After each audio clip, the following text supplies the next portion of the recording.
Hey there. So, we're diving deep today into something you're really interested in. How to better engage young people in European culture. Okay.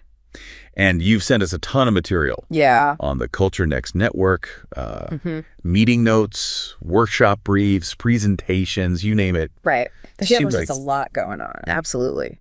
And it's striking just how much of this material focuses on the challenges young people face. Yeah. It's not just like one or two isolated issues, you know? Right. It feels like a systemic problem impacting their participation in the cultural sector. I'm seeing that too. Yeah. Like tokenism, for example. Oh, yeah. It pops up everywhere. Oh, absolutely. It's as if young people are invited to the party, but then left standing awkwardly by the snack table. Totally. Not exactly a recipe for genuine involvement. No, not at all. And this feeling of being sidelined, I think, feeds into the larger issues of disillusionment and distrust that come up again and again in these sources. Yes. And what's interesting is that young people, they're passionate about shaping their cities in Europe, but they don't feel like the traditional structures are giving them the space to do so. So instead of feeling empowered, they end up feeling used, brought in for photo ops, and then forgotten when it comes to the actual decision-making. Exactly. And this lack of agency coupled with the demanding and often precarious nature of cultural work is having a real impact on their mental health. Yeah, that comes up a lot. It's something else that's highlighted throughout these sources. It's almost a vicious cycle. It is, yeah. They're disillusioned, so they disengage. And when they do try to engage, they often face burnout from the pressures of the field. It paints a pretty bleak picture. But what I find interesting is that this sense of disillusionment, it's not about apathy. Young people do care deeply about their communities and the future of European culture. That's a good point. It's more a case of frustration, right? Feeling that the established systems aren't set up to listen to their voices or support their ideas. It's like they're knocking on the door, but no one's answering. Exactly. And this desire for belonging, for a space to connect and contribute, it's woven throughout these discussions on youth engagement. It is. It really is. It's almost a subconscious cry for a system that truly values their perspectives. Yeah, and provides them. And provides them with the support they need to thrive. Absolutely. So it's not just about inviting a youth representative to a board meeting. Right. It's about a more fundamental shift in how cultural institutions operate. I think that's a key takeaway here. It's about recognizing that young people aren't just the future of culture. They're an essential part of the present. Their voices and perspectives are vital if we want to create a cultural landscape that is truly dynamic and relevant. Okay. And this is where Culture Next comes in. Right. This network of European capitals of culture, past, present, and future, seems to be taking this challenge head on. What I find intriguing is they've created a dedicated working group focused on youth engagement. And not only that, but it's coordinated by professionals under 30. Wow. From the Budweiser 2028 team. Okay. This isn't just lip service. They're putting young people in positions of actual leadership. Okay, so that's a positive sign. It is. But what concrete steps is Culture Next taking to address these systemic challenges? Well, one of the major things they're advocating for is a shift from tokenism to genuine empowerment, giving young people real decision-making power and leadership roles. That makes sense. But I'm curious, what does that look like in practice? I mean, how do you go from having a symbolic youth representative to truly integrating their voices into the decision-making process? Well, Culture Next is pushing for several things. Okay. They're encouraging open discussions within the network about how to better involve young professionals, not just in entry-level positions, but at all levels of the organization. They're also urging cities to include young people in conference panels, workshops, and even board meetings. So it's about giving them a seat at the table where the real decisions are being made. Yes. But I imagine there's also concern about experience. Some of these sources mention that young people, enthusiastic may not have the experience to contribute meaningfully. That's a valid point. And Culture Next isn't advocating for simply throwing young people into the deep end. They're emphasizing the importance of mentorship and intergenerational collaboration, combining the energy and fresh perspectives of youth with the experience and institutional knowledge of older generations. I'm curious, though. What does intergenerational collaboration look like in action? Well, one of the sources mentions a program called Emerging Kaunas from Kaunas 2022, which is a fantastic example. It's a program that empowers young people to bring their cultural ideas to life. But it's structured in a way that provides them with mentorship and guidance from experienced professionals. So they have support. Yes, they do. So it's not just about giving them a platform. It's about providing them with the support and resources to succeed. And what's really impressive is that this program, it didn't just fizzle out after the European Capital of Culture year ended. It continues as a successful legacy project. That's encouraging to hear. It is. It seems like a lot of these initiatives are designed to address the immediate challenges, but often struggle to create lasting impact. Are there other examples? Yeah, definitely. Of projects that have successfully bridged this gap? Another inspiring initiative is Tartu Extended from Tartu 2024. They're taking a slightly different approach. Focusing on giving young people practical experience. In the nitty-gritty of cultural event production. So instead of focusing solely on creative expression, they're learning about budgets, logistics, marketing, the behind-the-scenes work that goes into making cultural events happen. Precisely. And this hands-on experience not only equips them with valuable skills, but also gives them a deeper understanding of the complexities of the cultural sector. Absolutely. That's a great way to foster a sense of ownership and investment in the cultural landscape. Are there any examples of initiatives that are entirely youth-led? Absolutely. You know, where young people are completely in the driver's seat? One that stands out is the Budějovice Mahalis in Sekska Budějovice. Wow. It's a student-led festival that's been running for years, and it's entirely organized and managed by young people. Wow. They handle everything. Wow, that's impressive. Yeah. It sounds like they're getting real-world experience that most people wouldn't have access to until much later in their careers. Exactly. And it's a testament to the power of trusting young people with responsibility. They're not just participating, they're leading. So we've seen how Culture Next is advocating for systemic change. Yes. And promoting initiatives that empower young people. But these sources also mention a conversation titled Young, Bold, Losing Hope. Which seems to delve into the heart of these challenges. Yeah, it does. What can you tell us about that? That conversation was a key part of the Young Creators Meetup organized by Culture Next. It brought together cultural leaders, youth representatives, and researchers to really dig into the nuanced experiences and aspirations of young people working in the cultural sector. What's fascinating is that it wasn't just a space for airing grievances. It was a platform for proposing solutions and co-creating a vision for a more inclusive and supportive cultural landscape. It sounds like a much-needed space. It was. For open and honest dialogue. Yeah. What were some of the key takeaways from that conversation? One thing that stood out was the importance of trust. Trusting young people to lead, to take risks, and even to fail. It's about recognizing that failure is a part of the learning process, and that young people shouldn't be penalized for trying new things. It seems like there's often a fear. There is, of letting young people take the reins. A worry that they might not have the experience or the judgment to make the right decisions. The participants in this conversation were adamant that young people's role isn't to conform, but to challenge conformity. They bring fresh perspectives, innovative ideas, and a willingness to push boundaries that can be incredibly valuable to the cultural sector. But pushing boundaries can sometimes lead to mistakes. Sure, it can. How did the conversation address the need for guidance and feedback?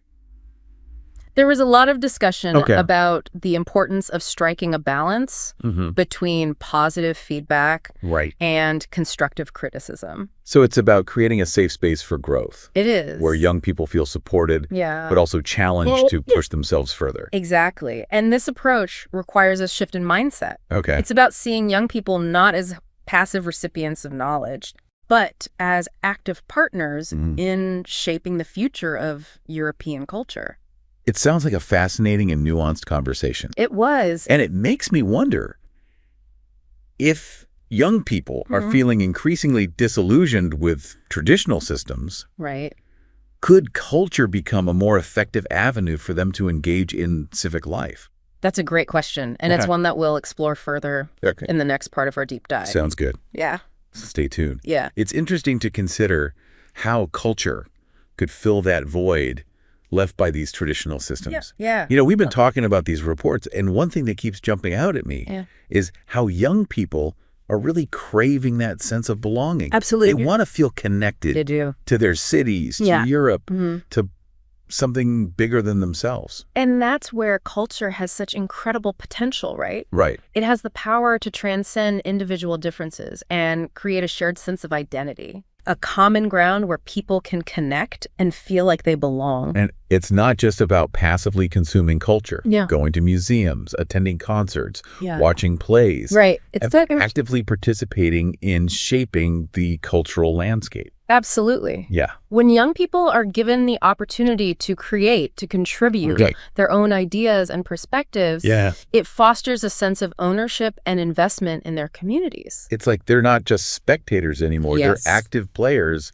in the cultural game. Exactly. And that's a crucial shift, you know? Right. It's about moving away from top-down models of cultural production and embracing a more collaborative and participatory approach. I'm also seeing a lot of emphasis in these sources on the importance of intergenerational dialogue. Yes. It seems like there's a recognition that we need to break down those silos between generations and create opportunities for meaningful exchange. That's a vital point. Yeah. Intergenerational collaboration isn't just about older generations passing down their wisdom to younger generations. Right. It's about recognizing that each generation has its own unique perspectives and experiences to offer. It's about mutual learning and respect. Yes. Right? Absolutely. And maybe even a little healthy challenge. Yeah. To each other's assumptions along the way. Precisely. And when you bring those diverse perspectives together, you can spark some truly innovative ideas and solutions. So we've talked about the potential for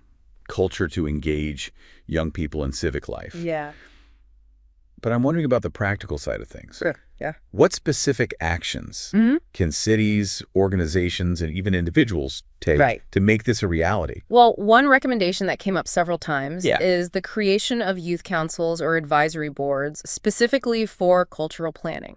Okay, so give them a voice. Yes, give them a voice, a formal structure. So it's not just about having a token youth representative. No, not at all. On an existing board. Right. It's about creating a dedicated space where their voices are centered. It's about ensuring that their perspectives are integrated into every stage of the process. But creating a youth council is just one piece of the puzzle. It is. What are some other ways to foster a more participatory culture? The sources also highlighted the importance of supporting bottom-up initiatives. There's projects that are driven by the passions and ideas of young people themselves. Okay, so supporting their own. Yes, we need to create spaces and opportunities for young people to develop their own cultural projects, to experiment with different forms of expression, and to build their own communities.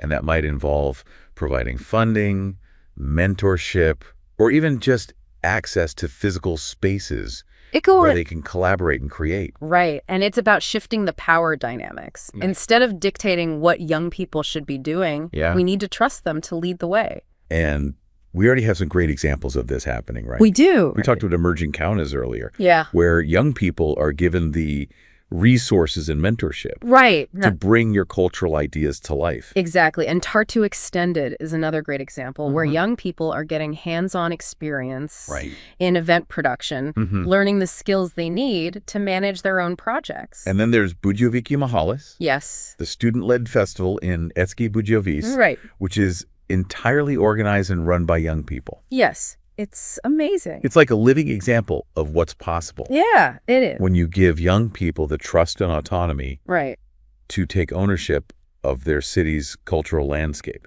It's really inspiring to see these initiatives in action. Yeah. And it's not just happening in Europe. Right. We're seeing similar trends around the world. Which makes me think that this isn't just about engaging young people in culture. Right. It's about creating a more inclusive, equitable, and participatory society. It is. As a whole. Yes, I think you're right. Yeah. This is about reimagining how we create and experience culture. Right. And how we empower young people to be active agents of change in their communities. So to summarize what we've covered in this part of our deep dive. Let's leave our listener with this question to ponder. Perfect. Give us a thought-provoking question to consider. Okay. As we move into the final part. How can we ensure that this momentum for change translates into lasting impact? Right. How do we move beyond short-term projects and create sustainable structures that will support youth engagement in culture for years to come? That's a great question to consider.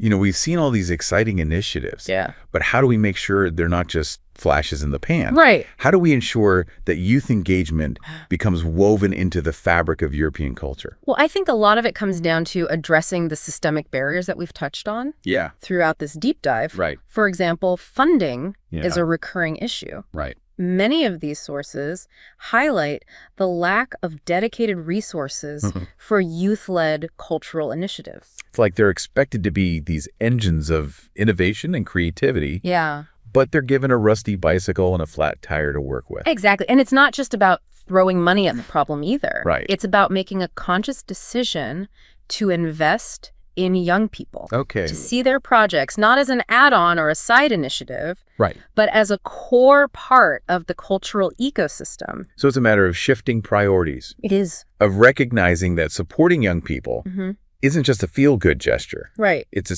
strategic investment. Yes. In the long-term vitality of the sector. Right. And that shift requires buy-in not just from funders, but from cultural institutions themselves. Yeah. They need to create space within their organizational structures and budgets to support youth-led initiatives. And beyond funding, there's the question of support. Yeah. We've talked about mentorship and capacity building. Right. How can we make sure young people aren't just given opportunities, but are also equipped with the skills and knowledge they need to succeed? One of the things that impressed me about Culture Next is their emphasis on creating training programs tailored specifically to young cultural leaders. They're advocating for workshops on fundraising, project management, marketing, and other practical skills that are essential for navigating the complexities of the cultural sector. So it's not just about giving them a stage. It's not. It's about giving them the tools and knowledge to build a stage themselves. Exactly. And mentorship plays a huge role here, too. Connecting young people with experienced professionals who can guide them, share their networks, and offer constructive feedback is invaluable. It's about creating those intergenerational bridges that we talked about earlier. But mentorship can only go so far. Yeah. If the overall environment isn't supportive. Right. We talked about tokenism and the pressure young people feel to conform. How do we shift that culture within institutions to make them truly inclusive and welcoming to young voices? I think it starts with a fundamental mindset shift. We need to move away from seeing young people as a problem to be solved and instead recognize them as valuable assets, as partners in shaping the future of culture. So it's about valuing their perspectives. Yes, it is. Not just tolerating them. Right. It's about seeing their energy and idealism, not as naivete, but as a source of inspiration and innovation. Precisely. And this shift requires a conscious effort to create space for open dialogue, for constructive criticism, and for the kind of creative risk-taking that often leads to breakthroughs. It's about fostering a culture where mistakes are seen as learning opportunities, not as failures. Right. And speaking of access and opportunity, we can't talk about engaging young people without addressing the issue of accessibility. Of course. Culture shouldn't be limited to those who can afford to participate. Absolutely. These reports emphasize the need to think beyond traditional cultural institutions and find ways to bring culture to young people where they are that might involve community-based programs, pop-up events, digital platforms, or collaborations with schools and youth organizations. It's about recognizing that not everyone has equal access to museums, theaters, or concert halls, and finding creative ways to break down those barriers. Exactly. And it's also about ensuring that the content itself is relevant and engaging to young audiences. We need to move beyond the idea that high culture is the only culture worth preserving and embrace the diverse forms of expression that young people are creating. So it's about meeting them where they are. Yes. Both physically and culturally. Yes, it is. It's about recognizing that their interests and experiences are just as valid and important as those of previous generations. I think that's a key takeaway from this deep dive. Yeah. Engaging young people in culture isn't just about being nice or checking a box. It's about recognizing their inherent value, their potential to revitalize the sector, and their role in shaping a more vibrant, inclusive, and dynamic future for European culture. It's about understanding that their voices matter, their ideas are worth listening to, and their energy is essential. It is. If we want to create a cultural landscape that truly reflects the diversity and complexity of contemporary Europe. And by investing in young people, we're not just investing in the future of culture. We're investing in the future of society as a whole. Well said. So, on that hopeful note, we'll wrap up our deep dive. Okay. We hope this has given you a lot to think about. I hope so. And we encourage you to check out the show notes for links to some of the organizations and initiatives we discussed. It was a pleasure. Thanks for joining us.